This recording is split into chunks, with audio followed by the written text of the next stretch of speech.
اللهم صل وسلم وبارك على سيدنا محمد عليه أفضل الصلاة والسلام. مساء الخير حبيباتي، إن شاء الله يا رب تكونوا بخير وعلى خير.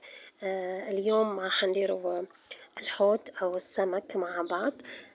هذا الغداء يعني غداء من جد بسيط ومتواضع جدا مع العائلة الكريمة.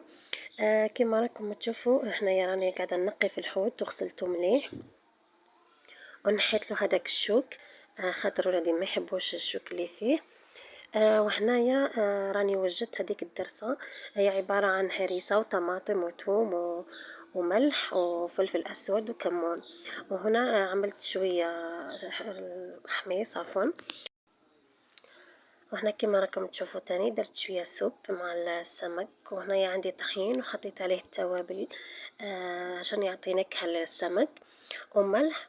وهنايا نحط كل فلقة وحدها ونحط هذيك الدرسة كما راكم تشوفوا. هنايا حطيت الفلقة الأولى حطيت في وسطها هاي الدرسة، وبعدين حطيت الفلقة الثانية وعملتهم في الطحينة. أنا خليت هيك التوابل عشان يعطي نكهة للسمك، وبنقليه بتكون الزيت كتير سخنة، يعني بيطلع شكله يعني حلو وحتى طعمه يعني طعم ما شاء الله هيك بيتنكهي طعم التوابل وطعم الثوم يعني هيك اللي بده. بصراحة يعني غدا جميل جدا وكان بسيط. هون لما كنا في المصيف، والحمد لله يا رب انه كان يوم روعة. وان شاء الله يا رب تعجبكم الوصفة تاع اليوم.